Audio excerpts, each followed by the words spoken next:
आज आम आसी भाकुर माछ तो यार आज मु पुस्त मसला देकी बनैबी चलतु देखियो केमन कोन होछि। एबे सेतरे मु देली हळदी लूण मु एबे भलो भाबरे गोळै नेबी। माछ बेटी मु भलो भाबरे मैरिनेशन करनी छी। एबे हम एको भाजी लेबा। तेलटी भलो भाबरे गरम हे छी। एबे हम माछ को देबा। माछ भितर हम बेटी मु मसला रेडी कर ले छी। नीचे रसुण अदा पुस्त और धला सोरिष लंका जीरा मसला भी प्रस्तुत हो जाइए। माछ भी आम ये भल भाव भाजी हो गलानी। दबा पियाज ये भल भाव में भाजी नेबा। एबे हमर पियाज एठी हो जाइए। एबे आम दबा मसला मसला मसला भी हम किस समय कषि नेबा।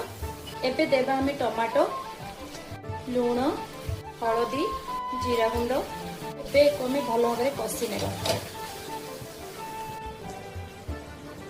मसला ये आमर हो जाइए। एबे आम दबा पानी एबे एठी फुटिलानी। एबे आम दबा माछ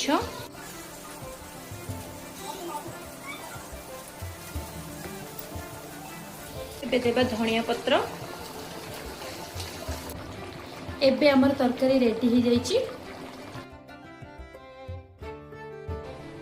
जदि रेसिपी आपको भल लगा ताले मो चैनल को सब्सक्राइब करंतु और कमेंट रे कहंतु केमिति लागिला।